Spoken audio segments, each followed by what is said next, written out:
चेहरे गवाही देते हैं, आपका तल्लुक मुफ्ती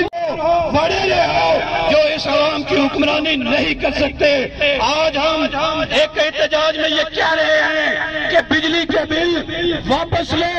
पेट्रोल और डीजल की जो कीमतों में इजाफा किया है वो कीमतें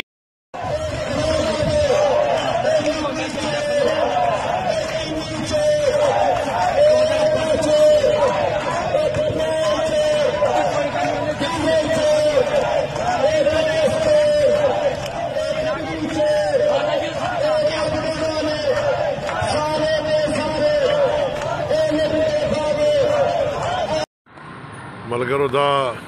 कैंट के शफी मार्केट थे मुकम्मल तौर पर शटर डाउन और आग असर के